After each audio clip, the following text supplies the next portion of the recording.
요한복음 11장 17절에서 27절의 말씀입니다.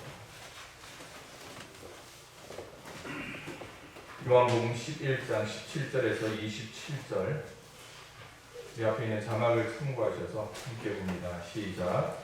여호와의 말씀이 내게 임하여 이르시되 인자야 이스라엘 족속이 내게 찌꺼기가 되었나니 곧 풀무불 가운데 있는 오지나 쑥쑥이나 장갑이나 아랍이나 어느 찌꺼기로라.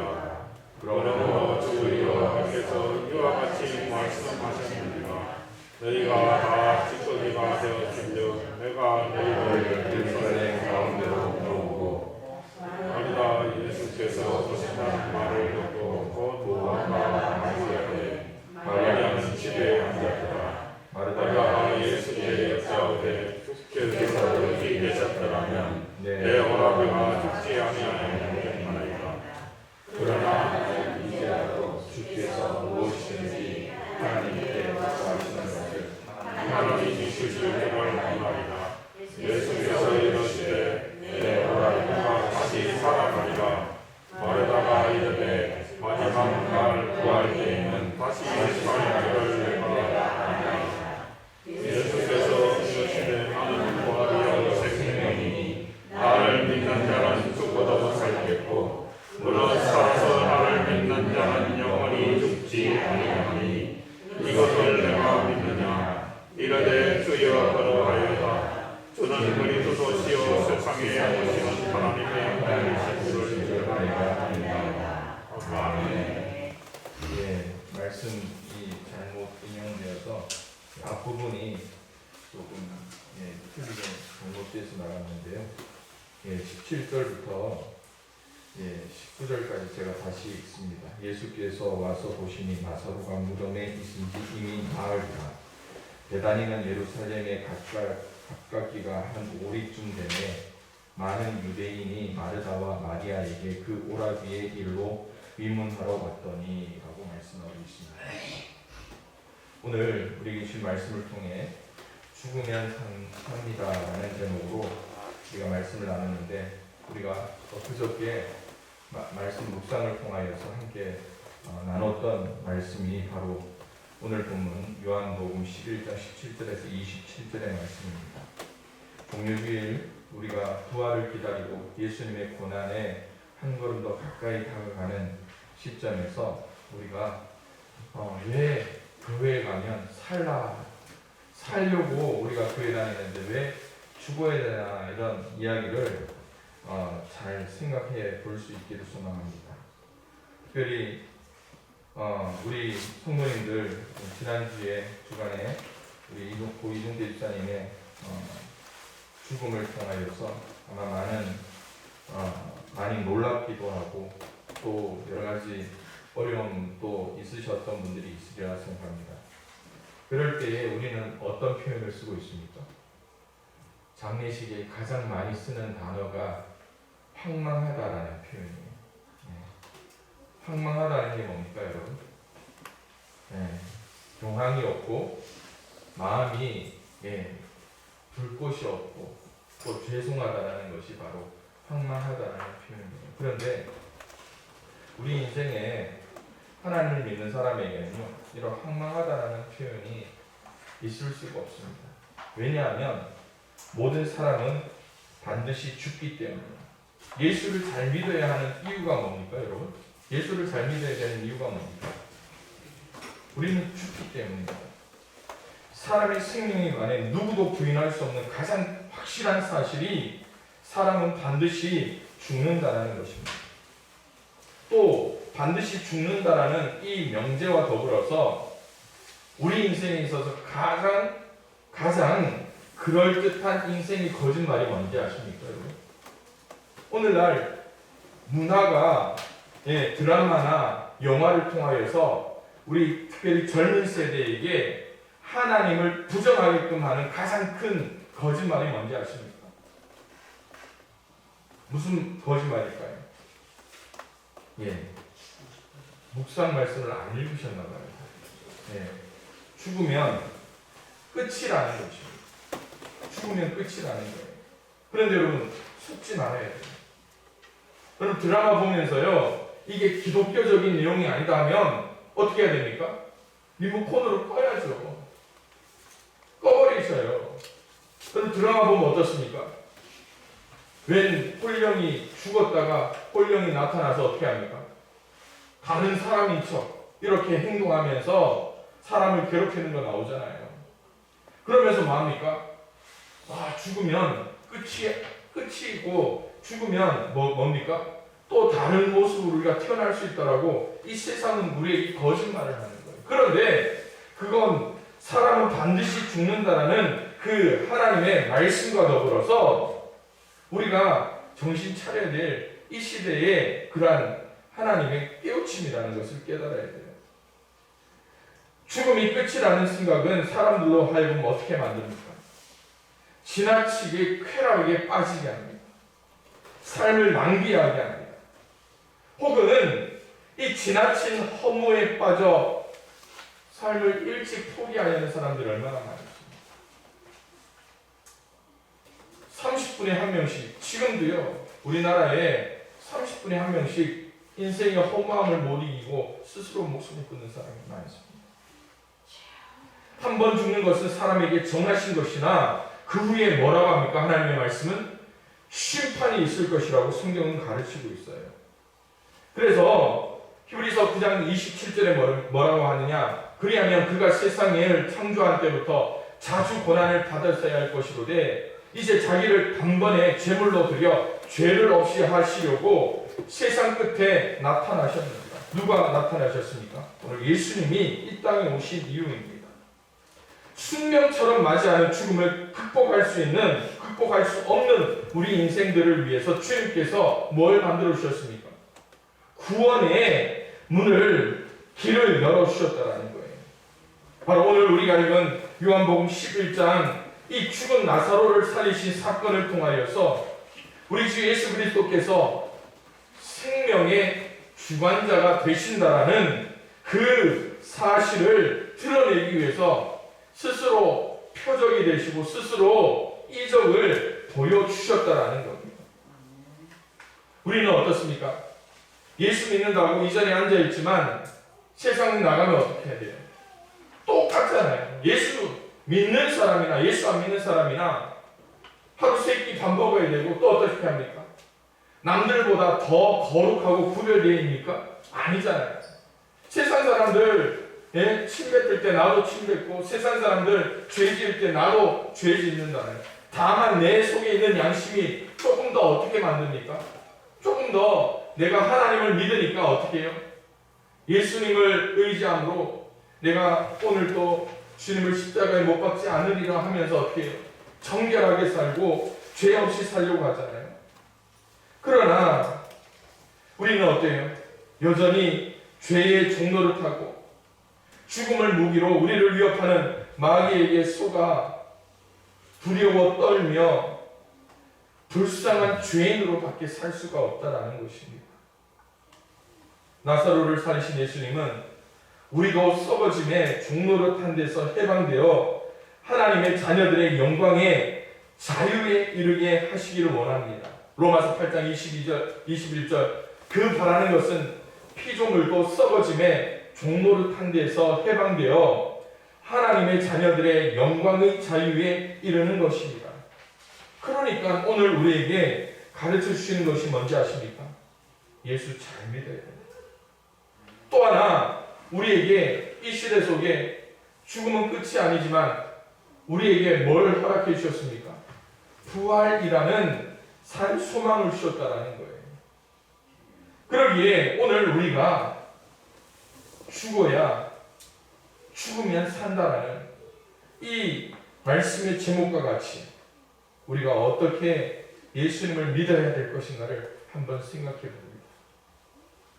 오늘 11장, 요한복음 11장에 나오는 제 심장을 두드리는 예수님의 가장 명확한 한 말씀이 있습니다.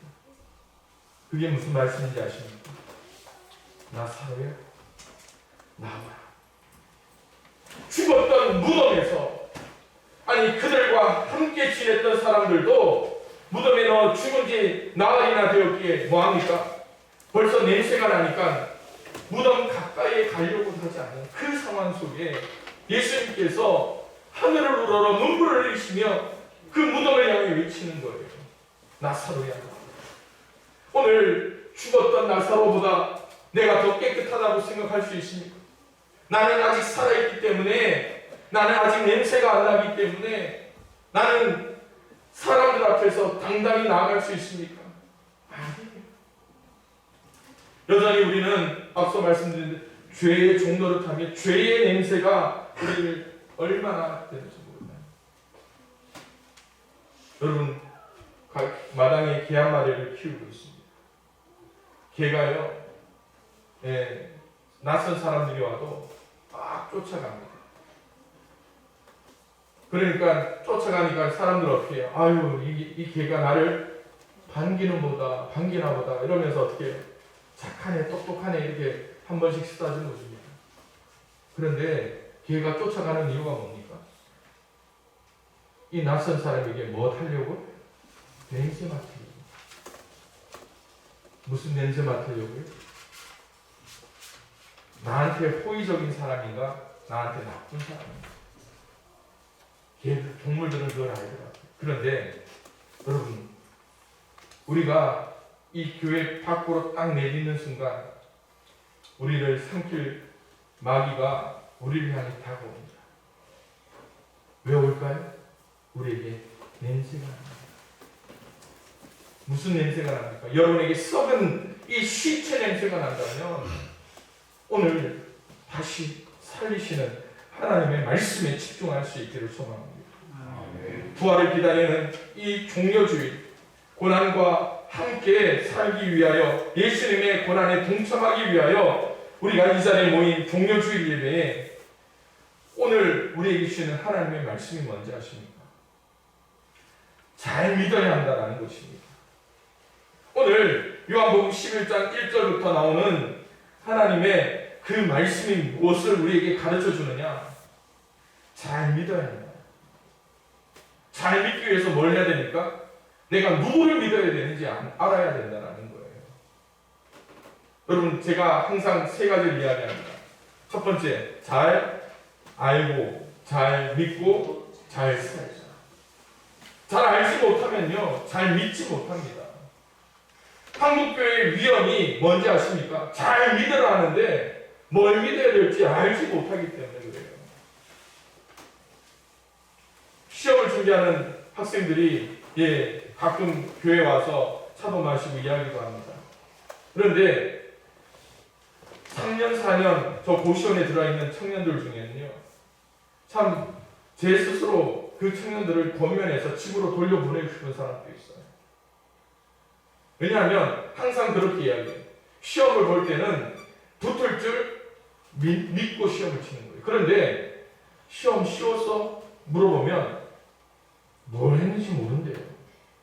물론 긴장해서 그러겠죠. 뭘 했는지도 모르고 시험 치고 붙을 줄로 믿는 거예요. 그러니까 결과 나오면 어떻게 해요? 그 확신이 더 큰 실망을 주는 것들을 봅니다. 오늘 말씀에 예수님께서는 마음속으로 비통히 여기시며 나사로가 들어가 있는 무덤으로 가시는 겁니다. 그리고 무덤을 돌로 막아 나왔는데 사람들에게 돌을 옮겨 놓도록 하십니다. 그랬더니 오늘 말씀에 뭐라고 이야기합니까? 주여 죽은 지가 나흘이나 되었는데 벌써 냄새가 나는 이 나사로의 무덤을 열면 어떻게 합니까? 예수님이 이렇게 이야기해요. 내 말이 내가 믿으면 하나님의 영광을 보리라 하지 않았느냐. 오늘 사람들은 예수님을 이 죽은 나사로에게 데려온 이유가 뭘까요? 뭐 때문에 데려오라고 했을까요? 여러분, 요한복음 11장을 보면 아직까지 죽지 않은 나사로를 고쳐달라고 하는 거예요. 여러분, 여기서 우리의 신앙이 바로 서야 되는 거예요. 아픈 사람 고치는 게 쉽죠? 그죠? 그런데 예수님은 어떻게 하려고 하는 겁니까? 죽은 사람을 살리니까. 상식적으로는 어떤 게 더 쉽습니까? 아픈 사람 고치는. 그런데 예수님을 향하여서 뭐라고 합니까? 죽은 지가 나흘이나 되었다. 그거는 못할 거예요. 여러분, 나사로가 아프면 의원을 부르면 되죠.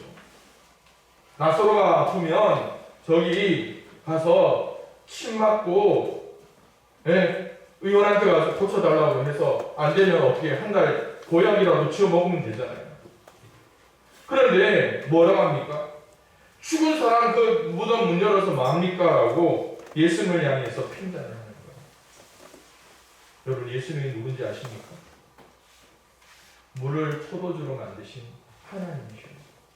무에서 유를 창조하신 하나님, 창세기 1장에 나오는 태초에 하나님과 함께 하셨던 하나님의 본체 되신 분이라는 거예요. 하나님 앞에, 아니 예수님 앞에 아픈 사람을 고치는 거나 죽은 사람을 살리는 거나 무에서 유를 창조하는 거나 똑같다라는 겁니다.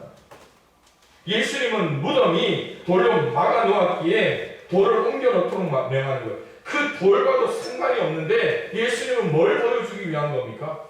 죽은 자도 살리시는 하나님의 표적을 사람들에게 보여주기 위해서 돌을 옮겨 놓으라는 거예요. 죽은 사람을 위해서 그렇게 하라는 겁니까? 산 사람을 위해서 그렇게 하라는 겁니까? 산 사람, 나를 위해서 그렇게 돌을 옮겨 놓으라고 말씀하고 있다라는 거예요. 그럴 때 하나님이 뭐라고 합니까? 이것을 믿으면, 네가 믿으면 뭘 보겠다? 하나님의 영광을 보겠다라는 거예요. 하나님의 영광도 뭔지도 모르면서 우리가 오늘 예수 믿는다고, 하나님 믿는다고 그렇게 폼 잡고 있지는 않은지요. 이 말을 들은 마르다는 시체가 나흘 되었기에 냄새가 난다고 인간이 상식적인 말로 쓸데없는 짓이라고 부정적인 말을 내는 거예요.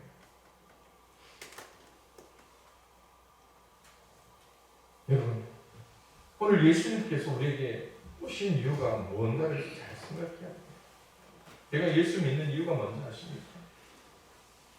잘 믿어야 된다고 했는데 여러분, 그걸 알아야죠. 내가 잘 먹고 잘 살기 위해서 예수 믿어야 됩니까? 아닙니다. 우리의 삶의 목표는요, 하나님의 영광을 위해서예요. 너희가 먹든지 마시든지 뭐 하라고요? 하나님의 영광을 위하여 하라. 그런데 언제부턴가 우리는 그게 바뀌어버리는 거죠. 예, 죄송합니다. 설교 중에. 우리 고시원에서 오셨죠? 두 분. 예, 무슨 공부하시나요? 수능. 또? 저도 수능이에요. 그럼 계속 재수하면서 수능 준비하셨어요? 아니, 이번에 처음 재수하는. 뭐 예비역이잖아요. 그죠? 뭐 하다가 오셨어요? 아니. 계속? 고등학교 졸업하고 왔어요. 대학 졸업하고? 고등학교 졸업. 고등학교 졸업하고? 나 군대 제대하고 오신 거예요. 네, 죄송해요. 여러분, 네, 저렇게 온 청년들도 있어요. 2년 전에 어떤 청년들이 있었느냐면요, 직장 생활을 하다가 직장 그만두고 직장 생활하면서 벌어둔 돈 가지고 고시원에 온 친구들이 있습니다. 기억하실 거예요. 어느 대학 가려고 온지 아시죠? 어디입니까? 서울대 가려고.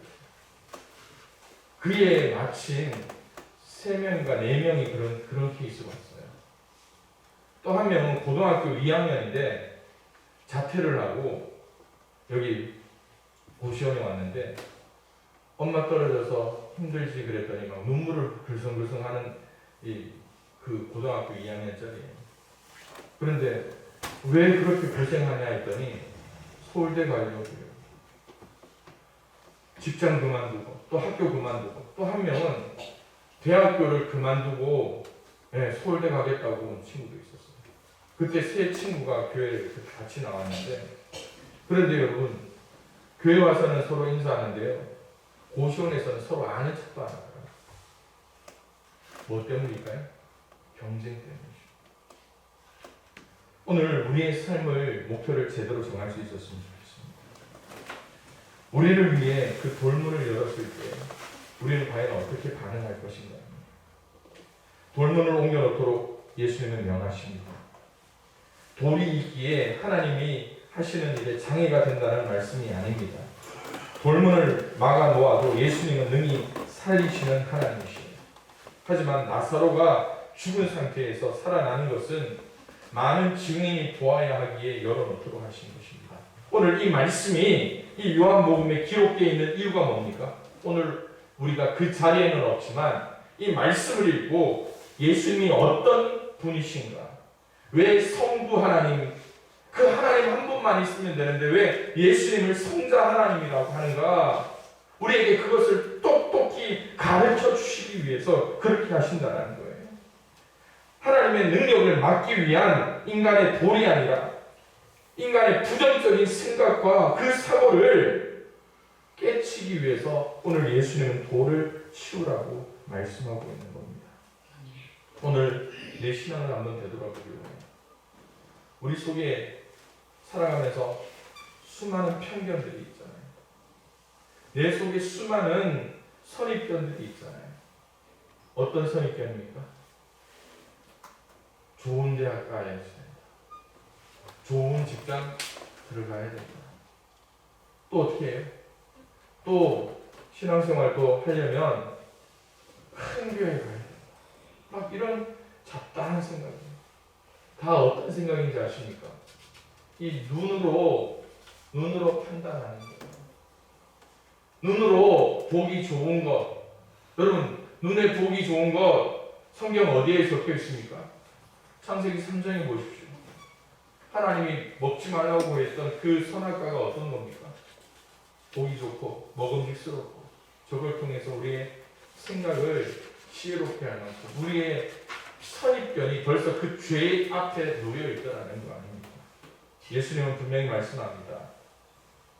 할 수 있거든. 무슨 말이냐? 믿는 자에게는 능히 하지 못할 일이 없느니라. 할렐루야. 사랑하는 성도 여러분, 이번 이 종료주의를 통하여서 믿음의 장애물을 제거할 수 있기를 소망합니다. 이 장애물을 제거함으로 말미암아 우리 인생에 우리 마음의 죄악이든 그 쓴뿌리든 상처든 부정적인 기질이든 하나님 보시기에 가장 아름다운 말씀 또한 성령의 다스림을 통하여서 어떻게 하자고요?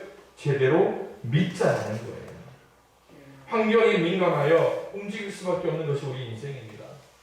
환경에 좌지우지되어 보십시오. 여러분 어떻습니까? 추우면 춥다고 못하죠. 더우면 어떻습니까? 덥다고 못하죠. 또 졸리면 어때요? 졸리니까 못하죠. 시간이 많으면 많아서 여유 부리다가 못하고, 시간이 없으면 시간에 쫓겨서 못하고, 그러다 보면 우리는 어떻게 됩니까? 그만큼 편견이라는 것이 부정적인 사람을 만들어요. 아직도 사탄은요, 우리의 그러한 죄성을 사용해서 우리를 죄의 종노릇하게 만들고 있습니다. 그래서 깨어 있어야 됩니다. 깨어 있으시기를 바랍니다. 날마다 말씀의 묵상을 통하여서 하나님의 뜻이 무엇인가를 깨달을 수 있기를 소망합니다. 하나님의 말씀은 약속이에요. 하나님의 말씀은 능력입니다. 그 약속과 능력을 온전히 신뢰함으로 하나님 앞에 귀하게 쓰임받는 우리 양평교회 모든 성도들 될 수 있기를 소망합니다. 두 번째로요, 우리가 예수님의 음성을 들을 때에 어떻게 해야 될까요? 말씀을 듣고 순종해야죠.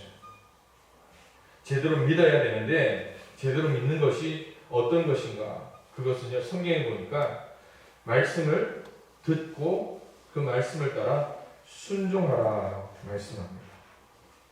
41절부터 44절의 말씀을 보면 여러분, 우리에게 귀한 그런 도전을 우리에게 허락해 주고 있습니다. 사람들이 예수님의 말을 듣고 어떻게 해요? 돌을 옮겨 놓습니다. 예수님이 하늘을 우러러 보시고 이렇게 이야기하시죠. 아버지여, 내 말을 들으신 것과 들은 것을 감사하나이다. 항상 내 말을 들으시는 줄을 내가 알았나이다. 그러나 이 말씀하옵는 것은 둘러선 무리를 위함이니 곧 아버지께서 나를 보내신 것을 여기 자막을 보시면 나옵니다. 곧 아버지께서 나를 보내신 것을 그들로 믿게 하려 하심이니이다 라고 말씀합니다. 그 후에 43절에 뭐라고 말합니까? 이 말씀을 하시고 큰 소리로 나사로야 나오라 라고 말씀합니다. 그랬더니 죽었던 이 나사로를 둘러매고 있던 그 배로 동인 채로 이제 뒤뚱뒤뚱 나오는데 얼굴은 수건에 쌓여 있습니다. 이걸 보면 지금 우리나라 문화랑 비슷하죠. 예수님이 뭐라고 말합니까? 풀어 놓아 다니게 하라라고 말씀합니다. 사랑하는 성도 여러분, 우리가 해야 될 것이 뭔지 아십니까? 믿어야 됩니다.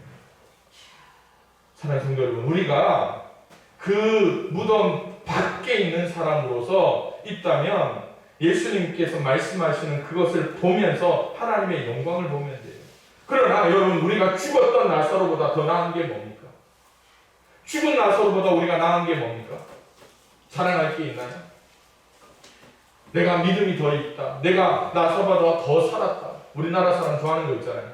나이 몇 살이냐라고. 특히 우리 양평교회에서는 나이 자랑할 수가 없죠.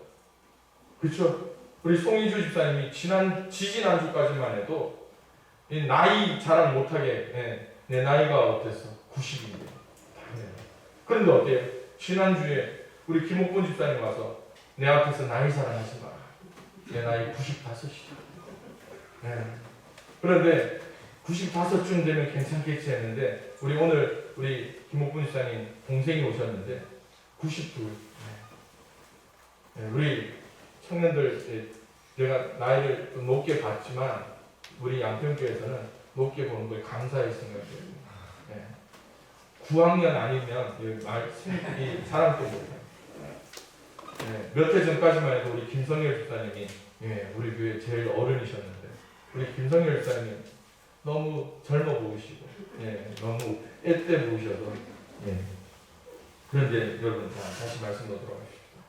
우리가 나사로보다 더 좋은 게 뭡니까? 더 사랑할 게 뭡니까? 오늘 예수님께서 우리에게 말씀하는 거예요. 뭐라고요? 나사로야 나오라. 무덤 속에 죽었던 우리를 향해 말씀하는 겁니다. 나사로야 나오라. 여러분 어떻게 해야 될까요? 듣고 순종하는 거예요. 어떻게 합니까? 묶여있지만 나사로가 묶여있어서 못 나가겠어요 예수님. 얼굴이 덮여있어서 안 보이는데 어떻게 나가요? 나사로가 그렇게 이야기합니까? 아니요. 나사로는요 철저하게 순종하요. 철저하게. 오늘 우리에게 뭘 하라고 이야기합니까? 우리는 일어나면 돼요. 나가면 됩니다. 그러면 예수님께서 어떻게 합니까? 사람들로 분명히 이야기합니다. 그를 묶고 있는 배를 풀어주라. 얼굴을 덮고 있는 수건을 제거해 주라라고 명령하십니다. 예수님께서 나사로를 고치러 갔지만 이미 죽어버렸습니다. 어느 누구의 잘못도 아닙니다. 그러나 이 상황이 우리 인생의 상황입니다. 우리 삶 속에서 순종하고 하나님의 말씀을 청종해야 되는 삶의 모습이 바로 이런 것입니다. 우리가 기도해야 될 때 장소에 구애됨 없이 하나님께 기도해야 됩니다. 그리고 또 기도할 때 우리를 막고 있는 장애물들을 하나하나 걷어내야죠.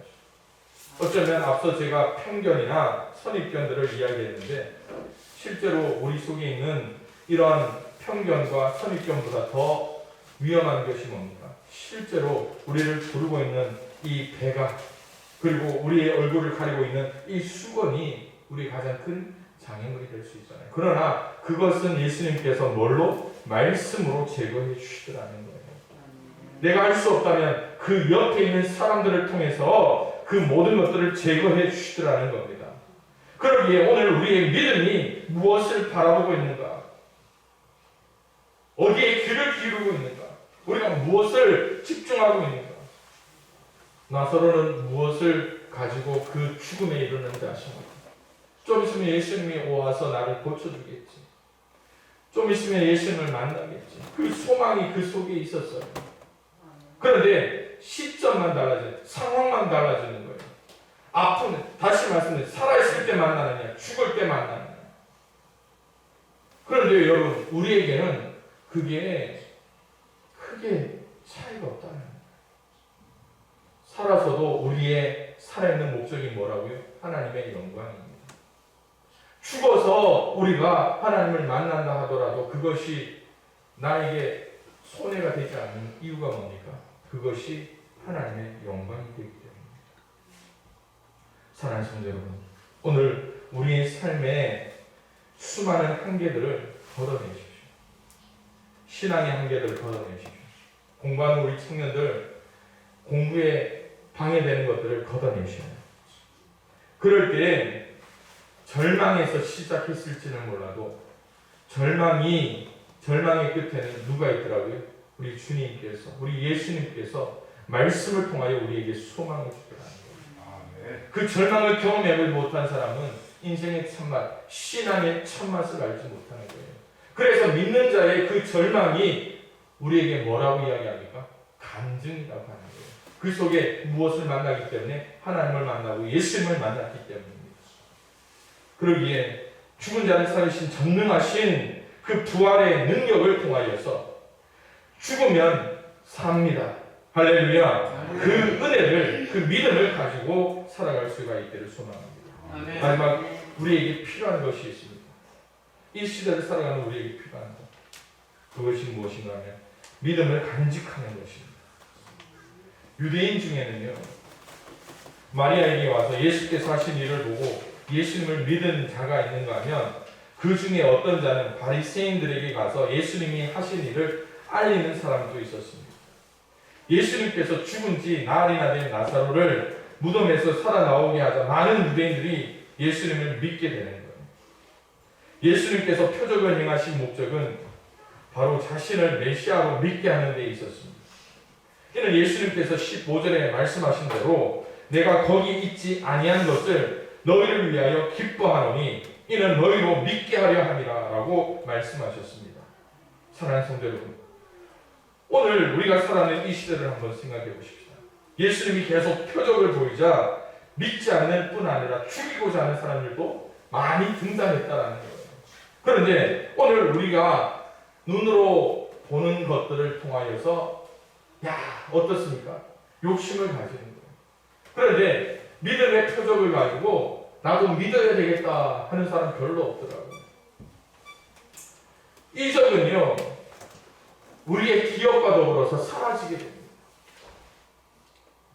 그것이 아주 강력한 임팩트 있게 내 속에 다가왔다면 그것을 기억할 수 있겠죠. 그런데 그것도 잠시예요. 그러기에 오늘 우리가 믿음을 간직하자 하는 그 명제 중에는 가장 중요한 것이 있습니다. 뭔지 아십니까? 규칙적인 신앙생활을 통하여서, 규칙적인 말씀 생활을 통하여서 우리가 그 믿음을 유지해 나가는 거예요. 유지해 나가는 거예요. 뭔가 지속적으로 꾸준히 해 나가는 것이 사람에게 얼마나 힘든 건지는 몰라요. 요즘 차를 사보신 분들은 아시겠지만 요즘 거의 기본 사양일 거예요. 예. 이전에는 고속도로에서 100km 구간 가면 어떻습니까? 100km를 발로 악셀레이터를 꾸준히 이렇게 일정하게 밟아서 100km를 유지하려고 합니다. 그런데 사람의 발이라는 게 어떻습니까? 피곤할 수도 있고 힘이 더 들어갈 수도 있어요. 그러면 어떻게 해요? 힘이 더 들어가면 100km를 오버하고 힘이 빠지면 어떻게 돼요? 100km보다 덜 밟을 때가 있죠. 그래서 요즘 그 에코 크루즈, 그러니까 그 속력을 일정하게 유지하게끔 기계적으로 설정을 하는 기능이 자동차화되어 있습니다. 발을 떼더라도 어떻게 해요? 100km로 설정해 놓으면 100km 꾸준히 갑니다. 우리의 신앙에 여러분 일정하게 갈 수 있도록 그 설정하는 게 필요하잖아요. 그래서 그게 어떤 걸까? 한번 읽어봅시다. 시작. 믿음은 들음에서 나며 들음은 그리스도의 말씀으로 말미암았느니라. 듣기는 들어도 듣지 못하는 사람들이 얼마나 많은지, 보아도 보지 못하는 사람들이 있습니다. 이럴 때에 우리의 믿음을 위해서 뭘 하라고요? 들어야 됩니다. 들으면 그리스도의 말씀으로 말미암습니다. 여러분, 이제 이 종료주의 말씀을 통하여서 우리에게 주시는 우리 인생의 가장 큰 지혜를 여러분들에게 전합니다. 예배의 회복이 있습니다. 내가 아무리 묵상생활 잘하고 아침마다 카톡을 통해서 한 페이지나 되는 그 묵상 말씀 보고 읽고 기도하고 이렇게 살려고 해도 어때요? 딱 끄고 여보세요 하는 순간 끝나버려요. 그리고 어때요? 말씀 묵상하다 보면 어떻게 해요? 이 전화기 속에 얼마나 신기한 세상의 요정들이 많은지, 유튜브에, 그죠? 유튜브 하루에 몇 개씩 보시잖아요. 유튜브에 빠지고, 또 뉴스에 빠지고, 또 연예인들 뉴스는 왜 그렇게 우리 성도님들이 관심이 사는지 몰라요. 그런데 그게 여러분 우리에게 큰 업무가 된다면 어떻게 하자고요? 제거해야죠. 그리고 우리에게 필요한 것이 뭡니까? 이 말씀으로 말미암았다. 예배의 회복입니다. 예배의 회복. 예배의 회복. 여러분, 진짜 이 코로나로 인해서 한국에 1만여 교회가 문 닫았다고 하는데요. 그리고 진짜 심각한 것 아닙니까? 예, 우리 두 분 고시원 학생들, 진짜 칭찬할 만해요. 코로나 이후에, 지난 10월달 이후에 처음으로 오신 고시원생들. 그동안 어떻게 했는지 아십니까? 고시원에서 교회 못 나가겠잖아요. 코로나 걸린다고. 우리 교회에서 코로나 확진된 적 있습니까? 없어요. 물론 그만큼 준비하고 정리를 잘하고 소독도 잘 하면서 관리했기 때문일 수도 있겠지만, 여러분, 우리 속에 벌써 예배에 대한 거리낌이나 벽들이 많이 생겨버렸어요. 다시 말씀드리면 믿음에 대한 벽들이 생겨버려요. 이전에는 저분 보면 믿음이 정말 좋았는데 지금 어때요? 물에 물 탄 듯 술에 술 탄 듯한 신앙의 사람이 되어있지는 않은지. 사랑하는 성도 여러분, 종료주일을 말씀을 통해서 여러분 잘 믿을 수 있기를 소망합니다. 아멘. 말씀을 듣고 순종할 수 있기를 소망합니다. 아멘. 그리고 예배의 삶을 통하여, 묵상의 삶을 통하여 믿음을 제대로 간직할 수 있기를 소망합니다. 아멘. 오늘 말씀의 제목은 죽으면 삽니다 라는 제목입니다. 그런데 여러분, 다시 말씀드리자면 죽어야 삽니다. 죽으면 삽니다가 아니고 죽어야 삽니다라는 거예요. 오늘 우리가 죽어야 살아날 수가 있다는 겁니다. 우리가 해마다 부활절을 얼마나 많이 보냈습니까? 여러분 신앙생활한 연수만큼이나 부활절을 보내잖아요. 부활절이 뭔지도 몰랐던 때가 있습니다. 그리고 부활절이 어떤 의미인지 알고 보냈던 적도 있습니다. 그런데 그 부활절이 얼마나 놀라운 사건이고 사실인데 지금 돌이켜보면 작년 부활절도 그저 그랬고 저작년 부활절도 그저 그랬고 성탄절도 그저 그랬고 내 신앙생활에 있어서 이 부활절이 어떤 의미인지 우리 속에 벌써 가물가물해졌잖아요. 왜 그런지 아십니까? 내가 죽어야 살아나는데 우리는 죽지 않으려고 몸부림치는 신앙생활을 했기 때문입니다. 옆에 분과 이렇게 이야기합시다. 죽어야 삽니다. 죽어야 삽니다. 여기 또 웃긴 이야기지만 자 이렇게 해봅시다. 죽어야 삽니다. 먼저 죽으세요.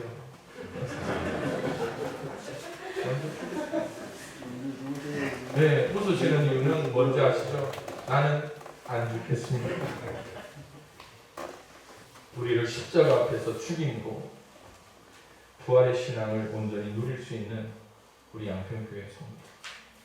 여러분, 수많은 교회 중에 이 양평교회를 아는 사람 아무도 없을 거예요.